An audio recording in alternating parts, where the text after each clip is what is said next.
আপনাদের সকলকে দু হাত জোর করে নমস্কার জানাই। আজকে যে বিষয়ে আলোচনা করব, বিবাহ কেন দেরিতে হচ্ছে বা বিবাহ কেন আটকে যাচ্ছে।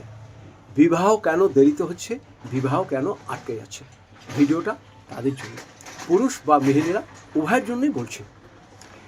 যাদের বিয়ে আটকে যাচ্ছে বা বিয়ে হচ্ছে না, আপনারা একটি গোটা হলুদ নেবেন, গোটা একটা হলুদ নেবেন, এরকম গোটা একটা হলুদ নেবেন, আর একটি গোটা সুপুরি নেবেন।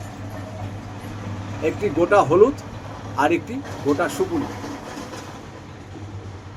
এই দুটো আপনারা একটি লাল কাপড়ের ভিতরে বেঁধে নেবেন। 7টা পাক দেবেন। 7টা পাক যখন দেবেন, কিভাবে পাক দেবেন? লাল কাপড়ে পেঁচিয়ে দেবেন, খালি বলবেন ওং নমো প্রজাপতি নমো, ওং নমো প্রজাপতি নমো। এবার এটা বলবেন, 7টা পাক দিয়ে গিট দেবেন। পুরুষরা যদি হয় আপনারা বালিশের মাথা নিচে রাখবেন বা পকেটে রাখেন, আর মেয়েরা হলে পরে আপনাদের পার্সে রাখেন। মোটামুটি এটাকে আপনার সঙ্গে সবসময় রাখতে হবে, অলৌকিক পরিবর্তন পাবেন। এবং আপনাকে আমরা বলছি, এটা একটি হলুদের গাঁট, একটি সুপারির যে কী ক্ষমতা। সুপারিটা ভালো নেবেন, হলুদ গাঁটটা একটু বড় দেখে নেবেন, শুকনো।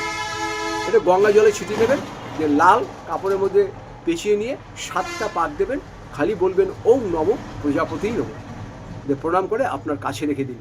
পুরুষরাও রাখবেন কাছে, মহিলারাও কাছে রাখবেন।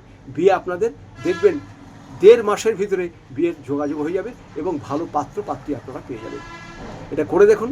কিন্তু তার আগে একটা কথা কিন্তু আপনাদের বলছি, বিয়ে ঠিক হয়ে গেল, ছেলে এবং মেয়ের উভয়ের যেন ডেট অফ বার্থটা ভালো জ্যোতিষীকে দিয়ে আপনারা ম্যাচিং করিয়ে নেবেন। এটা কিন্তু আপনাদের কাছে আমার অনুরোধ থাকবে।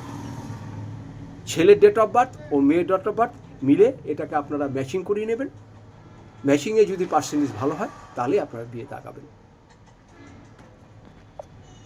এরপরে যদি মনে হয় আরও কিছু জানবেন, মেয়ের বিয়ে হচ্ছে না, তাহলে আপনারা আমার সাথে যোগাযোগ করবেন। ছেলের বিয়ে হচ্ছে না, আমার সাথে যোগাযোগ করবেন। আমি এখানে কুষ্টি করে থাকি। আমি আপনাদের চেষ্টা করব আপনাদের সন্তানদের যেন সুপাত্রর সঙ্গে বিবাহ হয়। এটাই আমার ঈশ্বরের কাছে প্রার্থনা। আমরা মানুষের জন্মগ্রহণ করেছি, মানুষের কিছু উপকার করাই আমাদের কিন্তু সবারই মনে রাখতে হবে। যে যেরকমভাবে উপকার করতে পারে, সে যেন সবাইকে এরকম উপকার করে। সবাই ভালো থাকবেন, সুস্থ থাকবেন। আপনাদের সকলকে নমস্কার জানাই।